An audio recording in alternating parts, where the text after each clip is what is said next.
ഇന്ന് വായിച്ചിരുന്നു. 2025 വരെ കോഴ നടന്നിട്ടുണ്ട്. കോഴ നടത്താവുന്നിടത്തോളം നടത്തിയിട്ടുണ്ട്. അതാണ് അവസ്ഥ. അതേതായാലും SIT ആണല്ലോ തീരുമാനിക്കട്ടെ, അവർ തീരുമാനിക്കട്ടെ. ഏതായാലും കോടതിയിലെത്തുമ്പോൾ സർക്കാർ ഇടപെടും. ആര് കുറ്റം ചെയ്താലും ശിക്ഷിക്കണം എന്നാണ് ഗവൺമെന്റ് നിലപാട്. അതിൽ മാറ്റമില്ല. ഇത് ഞാൻ പറയുന്നത് ഞങ്ങളുടെ കാലത്ത് നടന്നതല്ല. അന്വേഷണം നടത്തിയത് കഴിഞ്ഞ സർക്കാരിൻ്റെ കാലത്ത്. SITയിലെ അംഗങ്ങൾ ഉൾപ്പെടുത്തിയതിൽ ഇപ്പോൾ സസ്പെൻഡ് ചെയ്ത അഡീഷണൽ DGPക്കും പങ്കുണ്ടെന്നാണ് മാധ്യമങ്ങളിലെ വാർത്ത. ഏതായാലും ഞങ്ങൾ സസൂക്ഷ്മം വീക്ഷിക്കുകയാണ്. ഫൈനൽ കുറ്റപത്രം വരുമ്പോൾ കോടതിയിൽ ഞങ്ങളുടെ നിലപാട് അറിയിക്കും.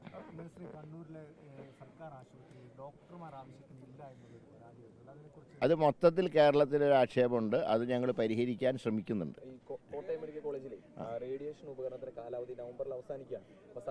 പുതിയത് വരും ഉണ്ട്.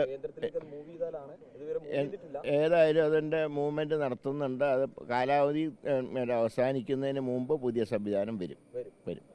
എല്ലാ കാര്യങ്ങളിലും അതിനാണ് ഈ അദാലത്ത് നടത്തുന്നത് തന്നെ.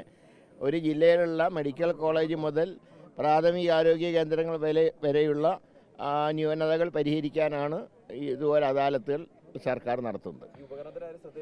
തീർച്ചയായിട്ടും ഇവിടുത്തെ എല്ലാ കാര്യങ്ങളും